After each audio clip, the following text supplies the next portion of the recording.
So hello and नमस्कार सभी को। मैं राघवेंद्र सिंह परमार आज आप सभी के लिए लेके आया हूं राजस्थान कृषि पर्यवेक्षक का डिटेल सिलेबस।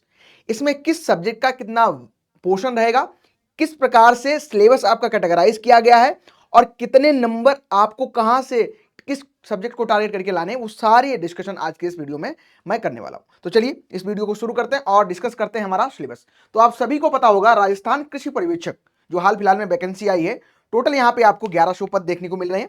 और जो 1100 पद यहाँ पे हैं, इनका कैटेगराइजेशन कुछ इस प्रकार से है कि गैर अनुसूचित क्षेत्र के टोटल यहाँ पे 944 पद देखने को मिल रहे हैं, अनुसूचित क्षेत्र के 156 पद देखने को मिल रहे हैं और जो टोटल आपको पद मिल रहे हैं ये यहाँ पे 1100 पद देखने को मिल रहे हैं। ठीक है, इसमें जो आयु सीमा रखी गई है, अगर आप 1 तारीख पहला महीना 2026 तक 18 वर्ष के हो जाते हैं और अधिकतम जो आपकी उम्र है 40 साल तक है, तो फिर आप इस फॉर्म को अप्लाई कर सकते हो। अगर बात वेतनमान की बात करें तो आपको यहाँ पे मैट्रिक्स लेवल 5 का देखने को मिलता है, लगभग 24,000 तक आपको सैलरी देखने को यहाँ पे मिल जाएगी। ये सारी इंफॉर्मेशन आपको पहले वीडियो में प्रोवाइड की गई थी। यहाँ पे आज हम डिस्कशन करने वाले हैं अपने सिलेबस पे। तो एक बार फिर से हम बात कर लेते हैं। यहाँ पे जो आपका पेपर रहेगा ये पूरी तरीके से आपको वैकल्पिक टाइप का देखने को मिलेगा, यानी कि MCQ टाइप का आपका पेपर रहने वाला है। प्रश्न पत्रों में टोटल आपको 100 यानी कि 100 आपको टोटल प्रश्न मिलने वाले हैं और प्रत्येक प्रश्न आपका 3 नंबर का रहने वाला है, यानी कि टोटल जो आपका प्रश्न पत्र रहेगा ये आपका 300 का रहने वाला है। ठीक है, 300 का रहने वाला है और टोटल जो आपको टाइम पीरियड दिया गया है यहाँ पे, ये आपको 2 घंटे टाइम दिया गया है।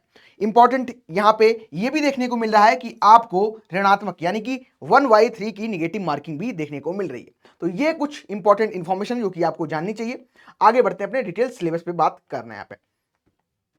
तो सबसे पहले आते हैं जो हमारा सिलेबस है, जो हमारे यहाँ पे सब्जेक्ट को कैटेगराइज किया गया है, किस प्रकार से सब्जेक्ट को कैटेगराइज किया गया है, टोटल जो सब्जेक्ट आपसे कितने पूछे जाने हैं और किस सब्जेक्ट से क्या क्या पूछा जाएगा उसको हम डिस्कस कर लेते हैं। तो अगर यहाँ पे हम देखें इसको, हमने प्रश्न पत्र को टोटल 5 भाग में इसको डिवाइड किया गया है और भाग 1 में आपको हिंदी पूछी जा रही है। सामान्य हिंदी के टोटल जो प्रश्न है ये आपको 15 प्रश्न देखने को मिलेंगे और जो 15 यहाँ पे प्रश्न देखने को मिल रहे हैं, इसका टोटल जो अंक आपको मिलेगा ये 45 अंक मिलने वाला है। दूसरा हमारा है राजस्थान का सामान्य ज्ञान, इतिहास एवं संस्कृति, ये आपका भाग दूसरा रहेगा और यहाँ पे आपको टोटल 25 प्रश्न देखने को मिलेंगे। ये सर्वाधिक अंक यहाँ पे सर्वाधिक प्रश्न आपको राजस्थान के जो कह सकते हैं राजस्थान का जो सामान्य ज्ञान है यहां से देखने को मिल रहे हैं। तो ये इंपॉर्टेंट आपके लिए रहेगा और टोटल अंक भी आपको सबसे ज्यादा 75 अंक यहां पे मिलने वाले हैं 25 प्रश्नों के लिए। इसके अलावा भाग 3 में शस्य विज्ञान, जिसको आप एग्रोनॉमी कह देते हो, ये आपका एग्रोनॉमी सब्जेक्ट यहां पे देखने को मिलेगा और एग्रोनॉमी का यहाँ पे जो आपको पोर्शन देखने को मिल रहा है, नंबर ऑफ क्वेश्चन देखने को मिलेंगे, ये आपको टोटल 20 नंबर यहाँ पे 20 प्रश्न आपको देखने को मिल रहे हैं, जिसके टोटल अंक आपको 60 देखने को मिल रहे हैं। 3 नंबर का एक आपका प्रश्न है। इसके अलावा भाग चौथा जो आपका है ये आपका उद्यानिकी यानी कि हॉर्टिकल्चर सब्जेक्ट से आपसे क्वेश्चन पूछे जाने हैं और नंबर ऑफ जो क्वेश्चन यहाँ पे आपको देखने को मिलेंगे ये देखने को मिल रहे हैं 20 क्वेश्चन। ठीक है, और 20 क्वेश्चन का सेम आपका वेटेज वही 60 मार्क्स यहाँ पे रहने वाले। हमारा 5वां भाग आता है पशुपालन, जिसको हम एनिमल हस्बेंड्री कह देते हैं। क्या है ये आपका एनिमल हस्बेंड्री सब्जेक्ट, इसको हम कह देते हैं। तो अब एनिमल हस्बेंड्री के भी सेम इसी तरीके से कैटेगराइज किया गया है और एनिमल हस्बेंड्री के भी क्वेश्चन आपको 20 देखने को मिलेंगे और इनका जो अंक आपको 60 देखने को मिलेगा, यानी कि जो हमारा टोटल पेपर यहाँ पे हो रहा है वो 100 प्रश्न आपको आपसे पूछे जाने हैं और टोटल अंक आपको 300 मिलेंगे। ठीक है, अच्छा अगर हम यहाँ पे डिस्कशन करें कि हाल फिलहाल में जो पेपर अभी हो चुके हैं, पेपर हुए हैं 2018 में हुआ था, 2021 में हुआ था, 2023 में हुआ था, तो वहां पर अगर हम देखें कट ऑफ का भी एनालिसिस हम लोग लेके आएंगे, उस पर चर्चा करेंगे कट ऑफ कितनी गई है। तो अगर आप यहाँ पे अगर मान चलते हो 80% को टारगेट अगर आप करके चलते हो तो आप अपना सिलेक्शन पक्का मान के चलो। ठीक है, चलिए हम बात करते हैं अपना सिलेबस। तो सिलेबस सबसे पहले पढ़ेंगे हम सामान्य हिंदी में। सामान्य हिंदी भाग 1 आपका, इसमें सामान्य हिंदी दी गई है और यहाँ पे टोटल आपको जो पूर्णांक है यानी कि नंबर है आपको 45 मिलने। ठीक है, प्रश्नों की संख्या यहाँ पे 15। क्या क्या पढ़ना है अब इसमें आपको, तो सबसे पहले यहाँ पे आपको दिया गया है कि दिए गए शब्दों की संधि एवं शब्दों का संधि विच्छेद। तो पहला टॉपिक आपका हो गया संधि विच्छेद, आपको पढ़ने रहेंगे। दूसरे में आपको उपसर्ग एवं प्रत्यय के बारे में पढ़ना पड़ेगा। इनके संयोजन से जो शब्द बनते हैं, संयोग से जो शब्द बनते हैं उनके बारे में, संरचना तथा शब्दों का उपसर्ग एवं प्रत्यय को पृथक करना, इनकी पहचान कैसे करी जाती है, ये आपको पढ़ना रहेगा। फिर आता है समस्त, जिसको हम सामासिक पद की रचना करना या हम कह सकते हैं समस्त सामासिक पद का विग्रह करना। ठीक है, समास विग्रह बेसिकली आपका ये टॉपिक हो जाएगा, पूरा आपको यहाँ पे पढ़ना रहेगा। फिर शब्द युग्मों का अर्थवेद ये पढ़ना रहेगा। और हिंदी में आपको पर्यायवाची पढ़ने रहेंगे। पर्यायवाची शब्द कौन कौन है? विलोम शब्द आपको पढ़ने रहेंगे। शब्द शुद्धि, इसके द्वारा अशुद्ध जो शब्द हैं उनको ऐसे शुद्ध लिखना है, वो आपको पूछा जाएगा यहाँ पे। इसके अलावा वाक्य शुद्धि, और वाक्य शुद्धि में आपको वर्तनी संबंधी अशुद्धियों को छोड़कर वाक्य संबंधी अन्य जो व्याकरणिक अशुद्धियों का शुद्धिकरण करने को यहाँ पे सब्जेक्ट में आपको मेंशन किया गया है। ठीक है, तो इसके अलावा वाक्यांश के लिए एक उपयुक्त शब्द ये देखने को मिलेगा। पारिभाषिक शब्दावली, प्रशासन से संबंधित अंग्रेजी शब्दों के समकक्ष हिंदी वाले जो शब्द होते हैं उनसे क्वेश्चन आपको देखने को मिलेंगे। इसके अलावा मुहावरे और वाक्यों में केवल सार्थक जो प्रयोग अपेक्षित है वो देखने को मिलेगा। इसके अलावा लोकोक्ति, जिसमें वाक्यों को केवल सार्थक प्रयोग अपेक्षित करना, ये यहाँ से आपको सिलेबस जो हिंदी का है इस तरीके से कैटेगराइज किया गया है टॉपिक बाय टॉपिक। तो सब्जेक्ट हिंदी रहेगा और हिंदी में आपको ये टॉपिक पढ़ने रहेंगे टोटल।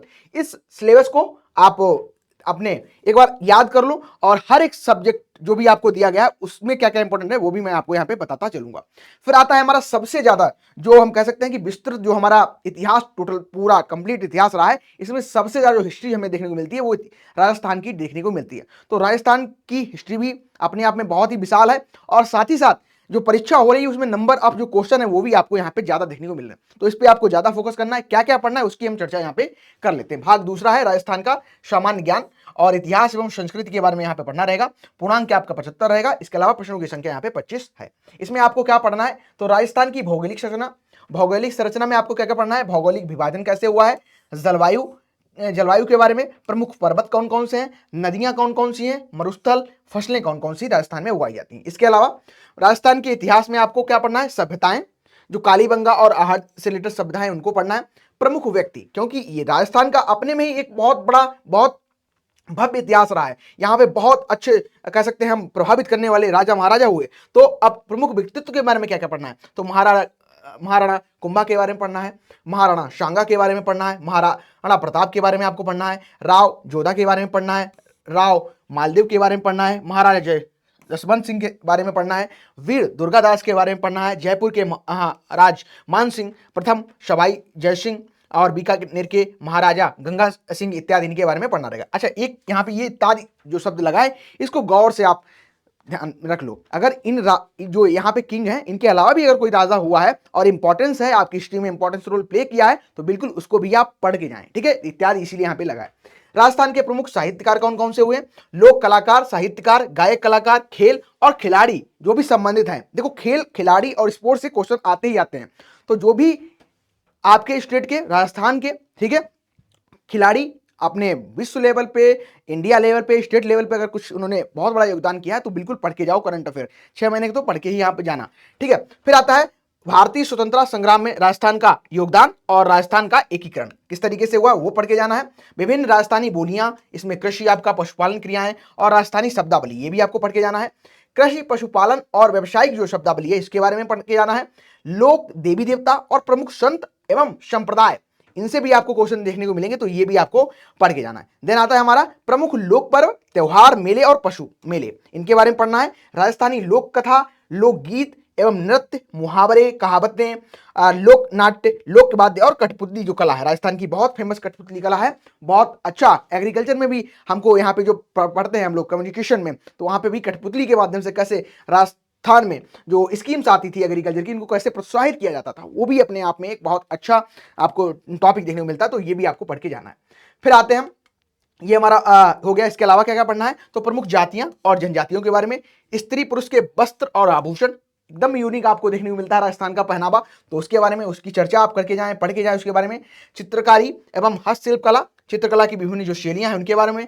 भित्ति चित्र और प्रशस्त शिल्प, काष्ठ कला हो गई, मांड हो गया, मिट्टी के कला हो गई, उस कला हो गई। इसके अलावा हस्त औजार, नमदे, गलीचे, इनके बारे में पढ़ के जाना है।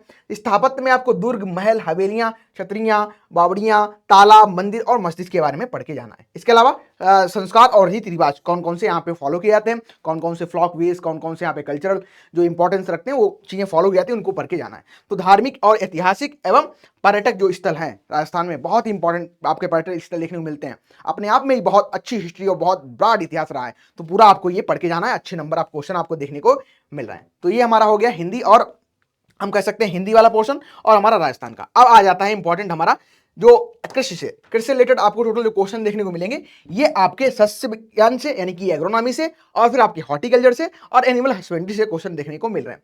अब हम बात करते हैं अपने सबसे पहले कृषि के सब्जेक्ट से एग्रोनॉमी। ठीक है, एग्रोनॉमी सब्जेक्ट में आपको क्या क्या पढ़ना रहेगा, तो एग्रोनॉमी की चर्चा कर लेते हैं। जो हमारा एग्रोनॉमी सब्जेक्ट है यहाँ पे आपको कौन कौन से सब्जेक्ट आपको पढ़ने हैं। ठीक है, चलो आ जाओ बात करते हैं। इसमें देखो एग्रोनॉमी जब हम कह रहे हैं तो इसमें कंप्लीट एग्रीकल्चर ही आपका शामिल हो जा रहा है। टोटल पूर्णांक आपको 60 नंबर देखने को मिल रहा है और प्रश्न जो आपको देखने को मिले 20 मिल रहे हैं। ठीक है, भाग 3 में आपको ये दिया गया है। इसमें आपको क्या क्या पढ़ना है एग्रोनॉमी में, शस्य विज्ञान में, तो राजस्थान की भौगोलिक स्थिति, कृषि कौन किस तरीके से की जाती है, कृषि की सांख्यिकी, एग्रीकल्चर का और सामान्य ज्ञान। इसके अलावा राजस्थान में कृषि किस प्रकार से की जाती है, उद्यानिकी और पशुधन एवं परिदृश्य एवं उनका महत्व पढ़ना है। राजस्थान की कृषि के बारे में और उद्यानिकी से रिलेटेड जो उत्पाद हैं और उनमें प्रमुख बाधाएं कौन कौन सी आ रही हैं, ठीक है, उनके बारे में। जलवायु जो खंड है, एग्रोक्लाइमेटिक जोन्स हो गए, उनके बारे में। मृदा उर्वरकता और उत्पादकता, जब हम राजस्थान की बात करते हैं तो हमको वहां पे जो सॉइल देखने को मिलती है एरिड देखने को मिलती है।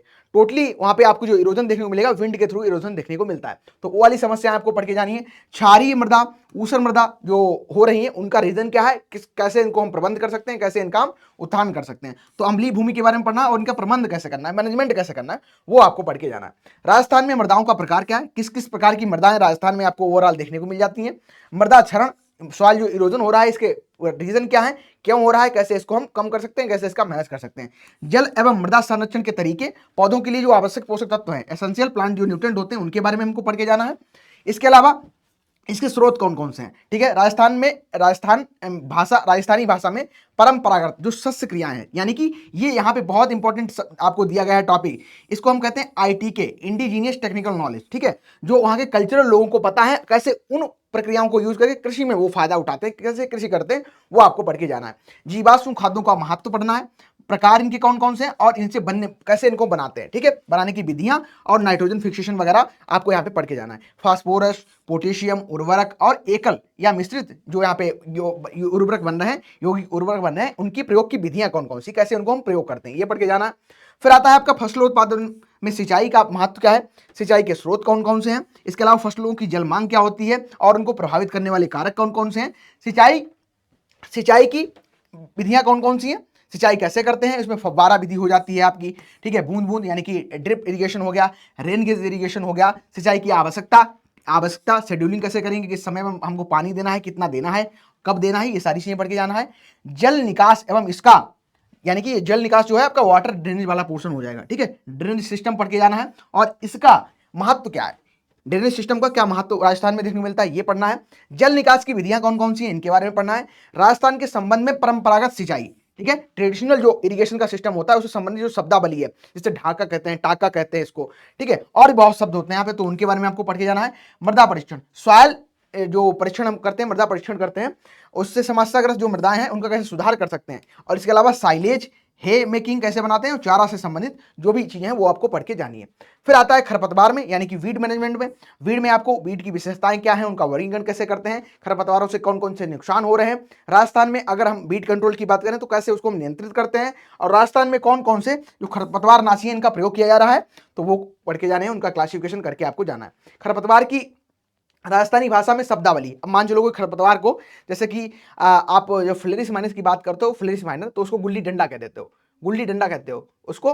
तो इसी प्रकार से अगर कोई राजस्थान के जो खरपतवार हैं उनको किसी दूसरी भाषा में वहाँ के लोकल नेम जानते हैं तो वो भी आपको जान के जाना है इस एग्जामिनेशन में। ठीक है, इसके अलावा अगर हम लोग बात करें तो आपको फिर मिलेगा यहाँ पे सिंचाई यानी कि इरिगेशन, और इसमें अंतराशस्यन क्या है, क्रॉपिंग सिस्टम क्या है, क्रॉप रोटेशन क्या है, पौध संरक्षण क्या है, कटाई मड़ाई कैसे करेंगे, भंडारण, और इसके अलावा फसल चक्र में जानकारी, ये भी पढ़ के जाना है। फसलों में आपको अनाज वाली फसलें, जितनी भी अनाज वाली फसलें हैं, चाहे वो मक्का हो, ज्वार हो, बाजरा हो, धान हो, गेहूं जो हो। फिर दालें आपको पल्सेस सभी पढ़ के जानी है, मूंग, चावला, मसूर, उड़द, मोठ, दाल और मटर, ये भी पढ़ना है। फिर तिलहनी फसलें आपको टोटल सभी पढ़नी है। इसके अलावा मूंगफली, इसमें तिल, सोयाबीन, सरसों, अलसी, सूरजमुखी और तारामीरा आती है। इसके अलावा रेशेदार फसलें, जिसमें आपको कपास देखने को मिलता है। चारे वाली फसलें, इसमें बरसीम हो गया, रिजका हो गया और जई हो गया। मसाले वाली फसलों में सौंफ हो गया, मेथी हो गया, जीरा हो गया, धनिया हो गया। फिर नकदी फसलों में आपको ग्वार और गन्ना पढ़ के जाना है। इसके अलावा यहाँ पे एक और सब्जेक्ट आपको पूरा ही मिल रहा है, वो अलग से ही लेकिन एग्रोनॉमी में शामिल है, उत्तम बीज के गुण, यानी कि सीड टेक्नोलॉजी। सीड टेक्नोलॉजी में आपको बीज के अंकुरण के बारे में पढ़ना है, कैसे जर्मिनेशन उसका होता है, इसको प्रभावित कौन कौन से कारक करते हैं, और बीज का हम वर्गीकरण कैसे करते हैं। वर्गीकरण यानी कि सीड का जो क्लासिफिकेशन होता है ये कैसे करते हैं, मूल केंद्रक बीज क्या होता है, प्रजनक बीज क्या होता है, यानी कि बीज के टाइप कौन कौन से, वो पढ़ के जाना है। इसके अलावा हम यहाँ पे अगर चर्चा करें तो आपको शुष्क खेती, ठीक है, सस्टेनेबल एग्रीकल्चर के अलावा यहाँ पे कंजर्वेशन एग्रीकल्चर आपको देखने को मिल रहा है। इसका महत्व क्या है, शुष्क खेती को तकनीक कैसे हम अपनाएंगे, मिश्रित खेती इसमें कैसे कर सकते हैं, इसके अलावा फसल चक्र में महत्व क्या है इसका, और इसके अलावा इसके संदर्भ में जो कृषि विभाग बनाए गए उनके बारे में पढ़ना है, और अनाज एवं बीज का यहाँ पे जो भंडारण होता है उसके बारे में पढ़ के जाना है। तो एग्रोनॉमी सिर्फ एज ए सब्जेक्ट दिया गया है, लेकिन यहाँ पे आपको टोटल एग्रीकल्चर को समाहित करके दिया गया है। सीड टेक्नोलॉजी में भी इसी में है, आपका सॉइल साइंस भी इसी में है, और इसके अलावा भी और कुछ जो सब्जेक्ट हैं वो भी इसी में समाहित करके दे दिए, लेकिन सब्जेक्ट का जो नाम है वो एग्रोनॉमी या हम कहते हैं सस्य विज्ञान नाम दे दिया है। चलिए ठीक है, पहला हमारा हो गया। चलो दूसरे पर बढ़ते हैं। दूसरा आता है उद्यान, उद्यानिकी कह लो, उद्यान विज्ञान कह लो, हॉर्टिकल्चर कह लो, तो ये आपको सब्जेक्ट यहाँ पे दिया गया है। इसके भी आपको जो प्रश्न पूछे जाने हैं, ये प्रश्न पूछे जाने हैं आपके 20, और टोटल नंबर जो आपको मिलेंगे ये 60 मिलेंगे। एक प्रश्न एक नंबर का ध्यान रखना। चलो इसमें क्या क्या पढ़ना है वो पढ़ लेते हैं। तो उद्यान की फसलों का, सब्जियों का क्या महत्व है, ठीक है, यानी कि क्या इंपॉर्टेंस इसका है। अगर कोई इंपॉर्टेंस ऐसे बताना चाहें कि अगर हम सीरियल को ग्रो करेंगे, यानी कि सस्य विज्ञान की फसल को ग्रो करेंगे, और अगर हम हॉर्टिकल्चर की फसल को ग्रो करते हैं तो इकोनॉमी में कौन सी हमारी बेनिफिट पहुंचाएगी, तो उस तरीके से आप पढ़ के जाना। इसका महत्व क्या है, वर्तमान स्थिति और भविष्य में क्या हमारे लिए हो सकती हैं चिंताएं, या हम कैसे उनको समाधान कर सकते हैं। फलदार पौधों की नर्सरी पूरा टॉपिक पढ़ना है। पादप प्रबंध और पौध रोपण पढ़ना है। फर्स्ट जो कह सकते हैं हम फलोद्यान के स्थान का चुनाव कैसे करते हैं और योजना कैसे बनाते हैं, सिलेक्शन, साइट का सिलेक्शन कैसे करेंगे, ठीक है। इसके अलावा उद्यान लगाने की कौन कौन सी विधियां हैं, उसमें रेखांकन विधि हो गई, पाला और लू, एवं इसके अलावा हम जो अफलन जैसी समस्याएं आती हैं, हम फ्रूट क्रॉप में ज़्यादा समस्या देखने को मिलती है, तो उनको कैसे हम इनका समाधान कर सकते हैं और कैसे इसको हम बचा सकते हैं। या फलोद्यान में विभिन्न जो पादप वृद्धि, प्लांट ग्रोथ हार्मोन जो होते हैं, उनका कैसे हम नियंत्रण कर सकते हैं, कैसे उनको हम उपचारित कर सकते हैं, कैसे उनका हम प्रयोग कर सकते हैं। सब्जी उत्पादन, ओलेरीकल्चर, सब्जी का उत्पादन, नर्सरी प्रबंध, ये भी पढ़ना है हमको। इसके अलावा राजस्थान में जलवायु, मृदा उन्नत किस्में, प्रबंधन विधियां कौन कौन सी हैं, जीवाश्म खाद उर्वरक कैसे प्रयोग करने हैं, सिंचाई, कटाई, उपज, प्रमुख कीट और बीमारियों के बारे में हमको पढ़ के जाना है। इसके अलावा उद्यान की फसलों में बेसिकली आपको आम, नींबू वर्गीय फसल जो फल होते हैं, अमरूद हो गया, अनार, पपीता, बेर, खजूर, आंवला, अंगूर, लहसुआ, बील, टमाटर, प्याज, फूल गोभी, पत्ता गोभी, भिंडी, कद्दू वर्गीय जो सब्जियां, इनके बारे में पढ़ना है। और जो जितनी भी आपकी सब्जियां यहाँ पे दी गई, मूली हो चाहे आपकी गाजर, पालक, इन सब के बारे में टोटल पढ़ के जाना है। फल एवं सब्जियों का जो परीक्षण होता है, इनका महत्व क्या है वो पढ़ना है। वर्तमान स्थिति एवं भविष्य क्या है इसका। फल की अगर हम बात करें तो फल के परीक्षण, ठीक है, प्रिजर्वेशन वाला आपका पूरा टॉपिक हो गया, केनिंग, डिब्बाबंदी, और इसको कैसे सुखा सकते हैं, निर्जलीकरण प्रक्रिया कैसे करते हैं, तो ये आपको पढ़ के जाना है। इसके अलावा राजस्थान में इनकी परंपरागत जो विधियां हैं, कैसे वहाँ के ट्रेडिशनल नॉलेज को यूज करके इसको हम प्रिजर्वेशन करते हैं। प्रिजर्वेशन के भी तरीके होते हैं ना, प्रिजर्वेशन के बहुत सारे तरीके होते हैं, तो वो डिटेल में आपको पढ़ के जाना है। प्रिजर्वेशन पूरा टॉपिक है, पूरा एक अपना सब्जेक्ट ही बन जाता है। जब आप बीएससी वगैरह करते हो तो वहाँ पे पोस्ट हार्वेस्ट सब्जेक्ट ही आपको मिल जाता है, तो पूरा सब्जेक्ट यहाँ पे समाहित करके दिया गया है। इसके अलावा इसमें जैम क्या है, जेली क्या है, ठीक है, कैंडी, शरबत, पानक, स्क्वैश आदि को बनाने की विधियां कौन कौन सी वो पढ़ना है। और फिर आपको औषधि पौधों व फूलों की खेती कैसे की जाती है राजस्थान के संदर्भ में पढ़नी है, ठीक है। राजस्थान में कौन कौन से फूल, इसके अलावा स्पाइसेस, आपकी औषधि फल कौन कौन से उगाए जाते हैं, ठीक है, औषधियां कौन कौन सी उगाई जाती है, ये आपको राजस्थान के संदर्भ में पढ़ के जाना है, ठीक है। चलिए और क्या क्या हो सकता है यहाँ पे राजस्थान के संदर्भ में, उद्यान विज्ञान, ठीक है, हॉर्टिकल्चर की महत्वपूर्ण योजनाएं, scheme, this is most important, ठीक है, बहुत ज्यादा जरूरी है और क्वेश्चन आ रहे हैं हाल फिलहाल में जो एग्जामिनेशन मिल रहे हैं देखने को, उनमें प्रश्न पूछे जा रहे हैं, तो स्कीम भी पढ़ के जाना हॉर्टिकल्चर की। चलो आगे बढ़ते हैं। हमारा लास्ट सब्जेक्ट जो कि रहेगा पशुपालन, जिसको आप एनिमल हस्बेंड्री नाम से यहाँ पे दिया गया है, और यहाँ पे भी आपको टोटल 60 नंबर मिलने वाले हैं 20 प्रश्न के लिए, 3 नंबर का एक प्रश्न होने वाला। चलो इसमें क्या क्या पढ़ना है हमें वो समझ लेते हैं। पशुपालन का कृषि में महत्व क्या है, ठीक है, एनिमल हस्बेंड्री का हमारी इकोनॉमी में क्या महत्व है वो राजस्थान के संदर्भ में भी पढ़ना है आपको। पशुपालन का दूध उत्पादन में महत्व क्या है, दूध मिल्क प्रोडक्शन में महत्व क्या है इसका, और प्रबंध कैसे करेंगे। इसके अलावा कौन कौन सी नस्लें हैं, उनकी नस्लों की विशेषताओं के बारे में, या हम कहें उनकी उत्पत्ति कहाँ हुई है, और उनका सामान्य जो बेसिक इंट्रोडक्शन पार्ट होता है वो आपको पढ़ के जाना। गाय की जितनी भी नस्ल है, चाहे वो गिर हो, थारपारकर हो, नागौरी हो, राठी हो, जर्सी हो, होलिस्टिन फ्रीजियन हो, मालवी हो, हरियाणा हो, मेवाती हो। भैंस में आपको सभी मुर्रा, सुरती, नीली रावी, बदावरी, जफराबादी, मेहसाना के बारे में। बकरी में जमुना पारी बकरी, बरबरी, बीटल और डोगनबर के बारे में। भेड़ में आपको मारवाड़ी, चोकला, मालपुरा, मेरिनो, काराकुल, जैसलमेरी, अभिवस्त्र, ठीक है, अभिवस्त्रकालीन के लिए, और अभिकालीन, इनके बारे में पढ़ना है। ऊंट प्रबंध में बेसिकली जो कैमल है इसके बारे में आपको कैसे पशुओं की आयु की गणना कैसे हमको करनी है, और सामान्य जो औषधियां हम लोग प्रयोग करते हैं उनके उपचार में अगर कोई परेशानी पशुओं को देखने को मिलती है तो कौन कौन सी मेडिसिन उसके लिए यूज करते हैं उनके बारे में पढ़ना है। उपयोग इनका, मात्रा कितनी लेंगे, दवाई देने का तरीका कैसा होता है, तो उनके बारे में पढ़ के जाना है। इसके अलावा जीवाणुरोधन में कौन कौन से हम केमिकल का ट्रीटमेंट कर सकते हैं, जैसे फिनाइल हो गया आपका, कार्बोनिलिक एसिड हो गया, पोटेशियम परमेनेट जो लाल दवा कहते हैं, या लाइसोलिन का कैसे स्टॉक हम इस्तेमाल करेंगे। विरेचक में मैग्नीशियम सल्फेट में सल्फ क्या है, आरएनडी का तेल कैसे इस्तेमाल करेंगे। उत्तेजक में आपका एल्कोहल, कपूर के बारे में जानना है, और कृमिनाशन में नीला होता फिनोल जो फिनोबिक्स होता है इसके बारे में पढ़ना है। फिर मर्दन तेल जिसको हम तारपीन का तेल कहते हैं वो उसके बारे में पढ़ना है। इसके अलावा और क्या क्या हमारे टॉपिक यहाँ पे दिए गए हैं, तो राजस्थान में पशुओं के मुख्य बीमारियों के बारे में पढ़ना है, बीमारी कैसे होती है, उनका कारक क्या होता है, लक्षण कैसे हमें दिखेंगे उनके बारे में, और उपचार कैसे करेंगे, तो वो आपको पढ़ के जाना है। पशु प्लेग हो गया, खुरपका हो गया, लगड़ी हो गया, ठीक है। इसके अलावा एंथ्रेक्स, गलगोटू, थनैला रोग, दूध बुखार, रानीखेत, सभी बेसिकली आपको यहाँ पे पढ़ के जानी है बीमारियां, जो चाहे चेचक की बात करो, मुर्गियों में जो खूनी पेचिश होती है उसके बारे में पढ़ना है, ठीक है। और फिर दूध उत्पादन, मिल्क प्रोडक्शन में आपको दूध क्या है, मिल्क क्या होता है, खीस क्या होती है, खीस का संगठन कैसे, क्या क्या इसमें हमें कंपोजिशन देखने को मिलता है। अगर स्वच्छ दूध की आप बात करोगे तो स्वच्छ दूध को कैसे हम उत्पादन कर सकते हैं। दूध परीक्षण के लिए कौन कौन क्या इंपॉर्टेंस है, दूध परीक्षण कैसे करेंगे, उसकी गुणवत्ता को कैसे मेंटेन करेंगे। दूध में वसा की मात्रा को ज्ञात करने के लिए कौन कौन से हम परीक्षण करते हैं, अपेक्षिक घनत्व से कैसे हम काम कर सकते हैं। इसके अलावा अम्लता क्या है, क्रीम में पृथक्करण कैसे करेंगे, उसकी विधियां कौन कौन सी हैं, और यंत्रों की आवश्यकता, और इसके अलावा दही, पनीर व आपको घी बनाने की विधियां, और दूधशाला में जो बर्तनों की सफाई करना और जीवाणु रहित इनको कैसे करेंगे। राजस्थान में संदर्भ में पशुपालन क्रियाएं एवं उनसे संबंधित जो भी शब्दावली है उसके बारे में पढ़ के जाना। तो ये टोटल हमारा कह सकते हैं हमें सिलेबस यहाँ पे देखने को मिल रहा है। अब सिलेबस आपके लिए इसलिए इंपॉर्टेंट है ताकि जब भी आप किसी भी एग्जामिनेशन की प्रिपरेशन करते हो, कभी भी किसी भी एग्जामिनेशन की जब आप प्रिपरेशन करते हो, तो आपके लिए इंपॉर्टेंट यही रहता है कि उस एग्जाम में जो भी सिलेबस दिया गया हो आप उसको कंठस्थ करके जाओ। अगर मैं आज से जोड़ूं तो आपके पास लगभग 8 महीने का टाइम मिल रहा है, और जो भी सिलेबस आपको दिया गया है अगर आपने प्रॉपर टाइम टेबल बनाया और उसको फॉलो किया तो बिल्कुल आप 8 महीने आपको लगेंगे नहीं, उससे पहले ही सब्जेक्ट जो सिलेबस दिया गया है इसको आप खत्म कर सकते हो। सबसे पहले यहाँ पे क्या है, एलिजिबिलिटी के बारे में चर्चा की थी, तो ऑल इंडिया कहीं एलिजिबल आप देखने को मिल रहे हैं, लेकिन यूआर में फाइट करोगे।